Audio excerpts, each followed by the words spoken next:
नमस्कार, मैं डॉक्टर ज्योति कैला होम्योपैथी से। हम सब जानते हैं कि हम सबकी बॉडी में एक सर्कैडियन रिदम एग्जिस्ट करती है, that is sleep wake cycle. कि एक टाइम पे सोना है, फिर उठना है, फिर सोना है। वो ऑटोमेटिकली रेगुलेट होती रहती है हमारी बॉडी में। बट विमेन की बॉडी में एक और साइकिल होती है जो कि मीनार्क से मेनोपॉज तक चलती है, यानी फर्स्ट पीरियड से लास्ट पीरियड तक चलती है, जिसको कहते हैं पीरियड साइकिल। तो इसी पीरियड साइकिल के बारे में हम डिस्कस करेंगे। जब तक पीरियड साइकिल नॉर्मल रहती है तब तक कोई प्रॉब्लम नहीं है, लेकिन जहाँ ही इसमें कुछ इरेगुलरिटीज़ आने लगती हैं या पीरियड पेन आपको उठने नहीं देता है उस वक्त पीरियड्स के वक्त, तो वो प्रॉब्लमेटिक हो जाता है। For many women it is easy to bear that pain or bear that irregularity because people around are supporting, और हम खुद भी इतने जागरूक होते हैं कि हम उसका ट्रीटमेंट ले लेते हैं, हम उसके बारे में बात कर लेते हैं। बट कुछ विमेन के लिए आज भी, और कुछ नहीं बहुत सारी विमेन के लिए आज भी पीरियड से रिलेटेड प्रॉब्लम से डील करना बहुत मुश्किल हो जाता है, क्योंकि उनको उसके बारे में बात करने में ही शर्म आती है, क्योंकि सोसाइटी का एनवायरनमेंट ऐसा होता है कि आज भी पीरियड्स के बारे में बात करना कई जगह एक स्टिग्मा कंसिडर किया जाता है। The purpose of this video is also to make women speak about it, and to also make women realize that they are suffering from a problem in their periods and they need to deal with it in a medical way.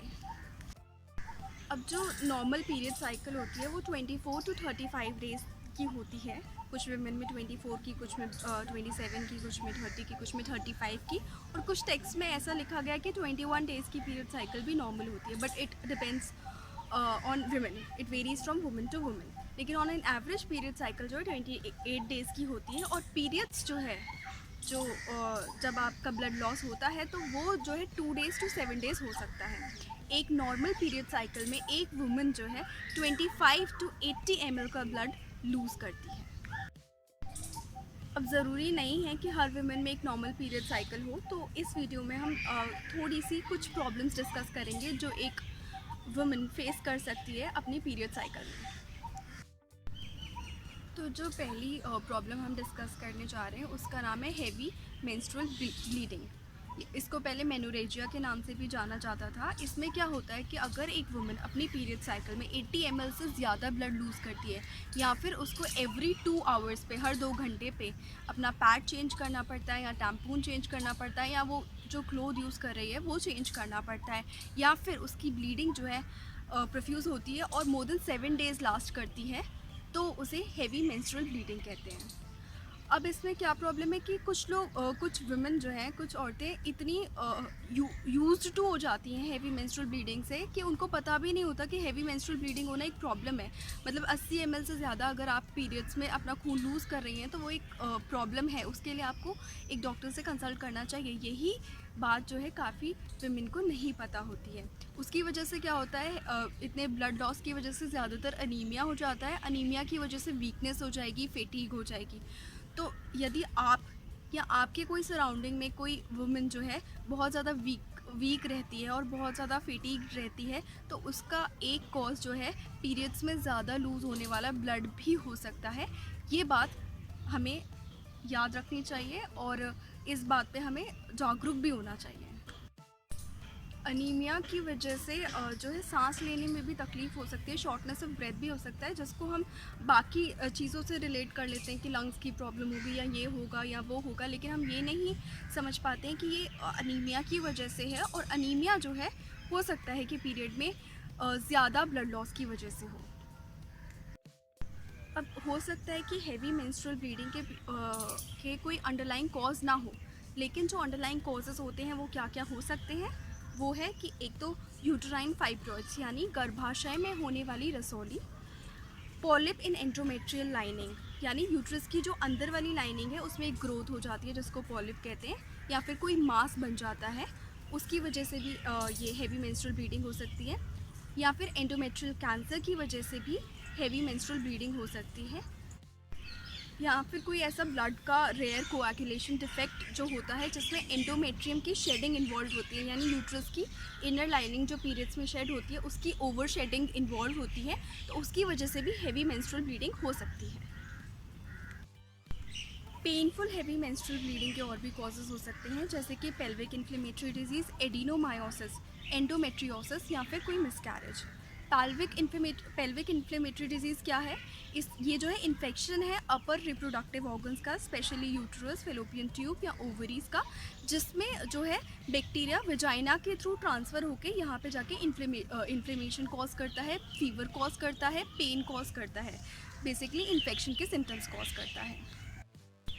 Endometriosis में क्या होता है कि जो uterus की अंदर की lining है एंडोमेट्रियम, उसी के जैसा टिश्यू फॉर्म हो जाता है फेलोपियन ट्यूब और ओवरी पर।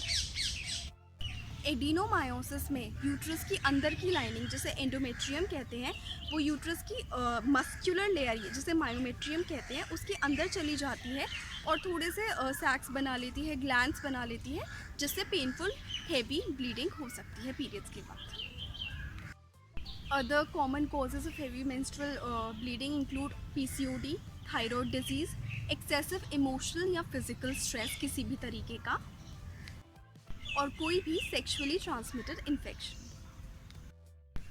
दूसरी पीरियड प्रॉब्लम है और वो भी काफ़ी कॉमन है, पेनफुल मेंस्ट्रुएशन। पेनफुल मेंस्ट्रुएशन या menstruational cramps refers to pain during menses या पीरियड्स, और ये तुरंत शुरू, जैसे ही पीरियड शुरू होते हैं मेंस्ट्रुअल क्रैम्प्स या पेन ड्यूरिंग पीरियड्स भी शुरू हो जाता है। कुछ विमेन में ये 1-2 दिन पहले भी शुरू हो जाता है, जिसको बहुत लोग PMS यानी प्री मेंस्ट्रुअल सिंड्रोम का एक सिम्टम रिगार्ड करते हैं। बट PMS और डिस्मेनोरिया और pain during menses are different, 2 different things, क्योंकि PMS में और भी चीज़ें इन्वॉल्व होती हैं, जैसे कि ब्लोटिंग हो गया, नोज़िया हो गया, और PMS ज़्यादातर 1 हफ्ते या उससे भी पहले शुरू हो जाता है। पीरियड पेन ज़्यादातर लोअर एब्डोमेन और पेल्विक एरिया में होता है, और ये पेन जो है थाइज़ में यानी जांघों में रेडिएट कर सकता है, और लोअर बैक कमर में भी रेडिएट कर सकता है। इसके साथ और भी सिम्टम्स हो सकते हैं, जैसे कि डायरिया हो गया, डिजीनेस हो गया, फेंटिंग हो गया, नोज़िया हो गया यानी वॉमिटिंग वाली फीलिंग हो गई। पीरियड पेन के साथ साथ कुछ वुमेन में हेडेक और डिसओरिएंटेशन भी होता है, उनको आसपास का थोड़ा बहुत कुछ समझने में थोड़ी सी दिक्कत होने लगती है पेन की वजह से और हेडेक की वजह से। अब जो है जो पीरियड पेन यंगर वुमेन में होता है, उसका कोई ज़्यादातर कोई अंडरलाइन कॉज नहीं होता, और ऐसा पीरियड पेन जिसका कोई अंडरलाइन कॉज नहीं है, उसको प्राइमरी डिस्मेनोरिया कहते हैं। ओल्डर वुमेन में डिस्मेनोरिया का या पीरियड पेन का ज़्यादातर अंडरलाइन कॉज होता है, और ऐसा पीरियड पेन जिसका कोई कॉज है उसको सेकेंडरी डिस्मेनोरिया कहते हैं। सेकेंडरी डिस्मेनोरिया का क्या क्या कॉज हो सकता है? ओवेरियन सिस्ट कॉज हो सकती हैं, एंडोमेट्रियोसिस कॉज हो सकती है, एडिनोमायोसिस कॉज हो सकती है, और PID pelvic inflammatory disease cause हो सकती है। ऐसी वुमेन जिनको ऑलरेडी इरेगुलर मेंसेस होते हैं या बहुत हैवी फ्लो होता है ड्यूरिंग पीरियड्स, उनको भी पीरियड पेन हो सकता है। और ऐसी वुमेन जिनका मिनार्क यानी फर्स्ट पीरियड जो है बहुत अर्ली एज पे शुरू हो गया था, 12 साल से पहले की उम्र पे शुरू हो गया था, तो उनको भी पीरियड पेन्स होने की संभावना ज़्यादा रहती है। दूसरा रीज़न ये भी है कि लैक ऑफ एक्सरसाइजेस, जो वुमेन ज़्यादा सेडेंट्री लाइफस्टाइल जीती हैं और एक्सरसाइजेस उनके रूटीन में इतनी नहीं है, उनको भी पीरियड पेन की संभावना ज़्यादा होती है। अगली पीरियड प्रॉब्लम की जिसकी हम बात करने जा रहे हैं वो है इरेगुलर पीरियड्स। अब इरेगुलर पीरियड्स में क्या होता है, कोई भी एक अबनॉर्मल वेरिएशन हो जाती है नॉर्मल पीरियड साइकिल में या नॉर्मल मेंस्ट्रुएशन साइकिल में, और जो वेजाइनल ब्लीडिंग होती है एक्सपेक्टेड पीरियड्स के बीच में, वो भी इरेगुलर पीरियड्स के अंदर ही आता है। Vaginal bleeding between 2 expected periods is known as metrorrhagia. अब इरेगुलर पीरियड्स हम कब कहेंगे? जब एक पीरियड साइकिल की लेंथ जो है 21 डेज से कम हो, या फिर 38 डेज से ज़्यादा हो, या फिर आप खुद भी ये नोट कर सकते हैं कि आपके जो है पीरियड्स ज़्यादा टाइम तक फ्लो होने लग जाएं, या फिर आपके पीरियड्स जल्दी आने लग जाएं, या फिर नॉर्मल एक्सपेक्टेड डेट से बहुत ज़्यादा डिले होने लग जाएं, तब आप जो है इरेगुलर पीरियड्स उनको क्लासीफाई कर सकते हैं, जब ये कुछ टाइम पे होता रहता है। और सेल्फ डायग्नोसिस प्लीज़ मत कीजिए। अगर आपको ऐसा लग रहा है कि आप इरेगुलर पीरियड से सफ़र करें तो जाके डॉक्टर को ज़रूर दिखाइए। जब पीरियड साइकिल या मेंस्ट्रुअल साइकिल 21 डेज से कम की हो जाती है, यानी आपका जो नेक्स्ट पीरियड है, सेकेंड पीरियड जो है 21 डेज़ या 21 डेज से कम पे आने लग जाता है, तो उसे ओलिगोमेनोरिया कहते हैं। जब आपका पीरियड साइकिल 38 डेज से ज़्यादा का हो जाता है, यानी जो आपका पीरियड है वो 38 डेज़ के बाद आने लगता है, जो नेक्स्ट पीरियड है, तब उसको ओलिगोमेनोरिया कहते हैं। ओलिगोमेनोरिया में जो है पीरियड में जो होने वाला ब्लड फ्लो है वो भी काफ़ी कम होता है according as compare to your normal period flow. Normally क्या होता है, मेनार्क के बाद गर्ल्स की बॉडी को एडजस्ट करने में टाइम लग जाता है, तो regular pattern of periods adjust करने में भी 2 to 7 ईयर्स लग सकते हैं। यस, 2 to 7 ईयर्स लग सकते हैं मेनार्क के बाद normal pattern of periods establish करने में बॉडी को। लेकिन इसका मतलब ये नहीं है कि अगर इस्टेब्लिश नहीं हो पा रहा है तो आप कंसल्ट नहीं करेंगे, आप डेफिनेटली एक डॉक्टर को जाके कंसल्ट करेंगे, क्योंकि उसके और भी रीजंस हो सकते हैं नॉर्मल पीरियड्स ना होने के। हार्मोनल पिल्स लेना, बर्थ कंट्रोल पिल्स लेना और सर्टेन मेडिकेशंस और आईयूडीज, इंट्रायूटेराइन डिवाइसेस भी पीरियड्स में थोड़ी सी इरेगुलरिटी कॉज कर सकती है। पीसीओडी या पीसीओएस, ओवर एक्टिव थायराइड यानी हाइपरथायरॉयडिज्म, या फिर अंडर एक्टिव थायराइड यानी हाइपोथायरॉयडिज्म, और प्रेगनेंसी, ब्रेस्ट फीडिंग, स्ट्रेस, ये भी आपके जो पीरियड्स को इरेगुलर बना सकते हैं। Uterine fibroids, endometriosis, thickening of uterine lining, अंदर की लाइनिंग अगर थिक हो गई है, ये भी जो है इरेगुलरिटी इन पीरियड्स कॉज कर सकते हैं। एक एशरमैन सिंड्रोम होता है जो कि बहुत रेयर है, उसमें क्या होता है, सिवियर स्कारिंग और एडेशन हो जाता है लाइनिंग ऑफ यूट्रस का, जिसकी वजह से भी इरेगुलर पीरियड्स हो जाते हैं। पेरी मेनोपॉज फेज में भी, यानी जब एक वुमेन की बॉडी जो है मेनोपॉज के लिए प्रिपेयर कर रही होती है, यानी कंप्लीट सीजेशन ऑफ मेंसेस या कंप्लीट सीजेशन ऑफ पीरियड्स के लिए प्रिपेयर कर रही होती है, तब भी पीरियड्स की इरेगुलरिटी बढ़ जाती है, क्योंकि उस टाइम एक वुमेन की बॉडी में बहुत सारे हार्मोनल चेंजेस होने लगते हैं, और ये जो पेरी मेनोपॉज पीरियड है वो 10 ईयर्स तक लास्ट कर सकता है। नेक्स्ट जो पीरियड प्रॉब्लम है जिसके बारे में हम डिस्कस करने जा रहे हैं, उसका नाम है एमेनोरिया। एमेनोरिया क्या है? Absence of periods in a woman of reproductive age. अब एमेनोरिया जो है प्राइमरी एमेनोरिया भी हो सकता है और सेकेंडरी एमेनोरिया भी हो सकता है।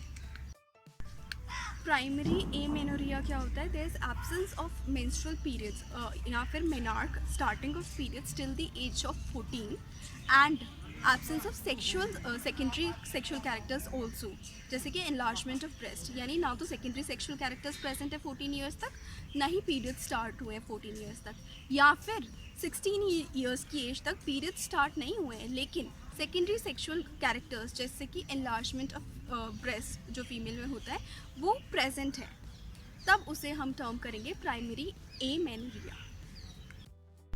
पिट्यूटरी की प्रॉब्लम या हाइपोथैलेमस की प्रॉब्लम जिसकी वजह से हार्मोनल बैलेंस ढंग से नहीं हो पाता है या हार्मोनल चेंजेस ढंग से नहीं हो पाते हैं एक वुमेन की बॉडी में, जो कि प्रिवेंट करते हैं पीरियड्स के ऑनसेट को, उसकी वजह से भी प्राइमरी एमेनोरिया हो सकता है। या फिर कोई ईटिंग डिसऑर्डर हो, एक्सेसिव स्ट्रेस, कोई साइकोलॉजिकल या फिजिकल, या कोई एक्सेसिव एक्सरसाइज कर रही हो कोई गर्ल, तो उसको भी पीरियड्स ऑनसेट होने में प्रॉब्लम आ सकती है।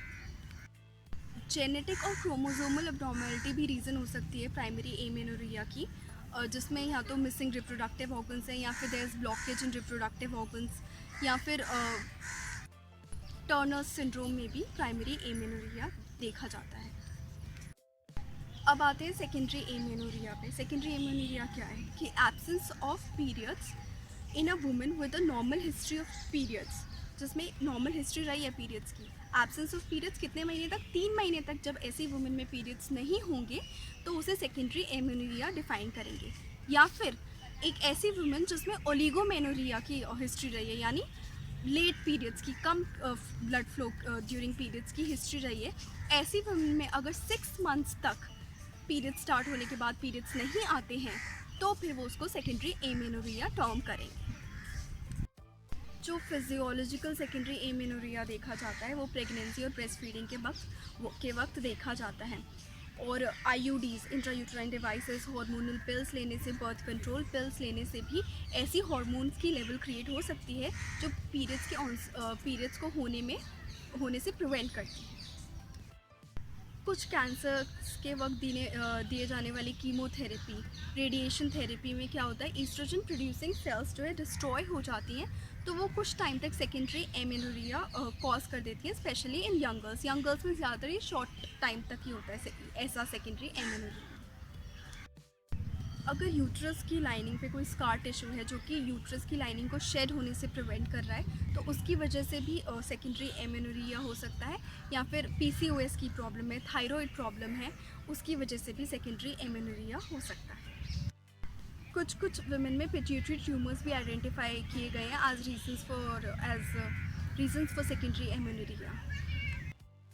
लो body weight, low intake of calories और फैट, या फिर कोई इमोशनल स्ट्रेस है, या फिर डेफिशिएंसी ऑफ लेप्टिन है, या फिर कोई सर्टेन इलनेस है बॉडी में, उसकी वजह से भी सेकेंडरी एमेनोरिया से वुमेन की बॉडी को फेस करना पड़ सकता है।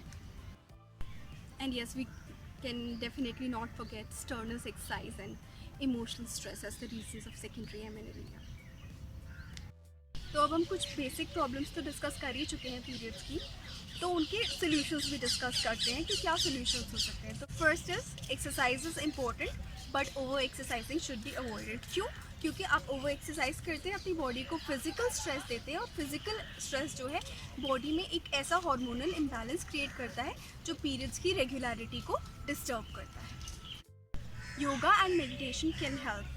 योगा और मेडिटेशन से क्या होगा, आप अपनी बॉडी के मेंटल स्ट्रेस और फिजियोलॉजिकल स्ट्रेस को लोअर कर सकेंगे, जो कि काम करते हैं हार्मोनल इम्बैलेंस क्रिएट करने में, और पीसीओडी जैसी अंडरलाइंग प्रॉब्लम्स को भी आप योगा और मेडिटेशन से रेगुलेट कर सकते हैं। थर्ड है healthy weight is a good weight. ना आप ओवर वेट होइए, ना आप अंडर वेट होइए, और कोई किसी इलनेस की या डिजीज़ की वजह से आपके वेट में प्रॉब्लम्स आ रही है तो डेफिनेटली डॉक्टर को कंसल्ट कीजिए, क्योंकि आपका ओवरवेट होना या अंडरवेट होना जो है आपके पीरियड साइकिल में प्रॉब्लम क्रिएट कर सकता है, पेनफुल पीरियड्स भी कॉज कर सकता है। Fourth is keep your diet healthy and water intake high. क्यों?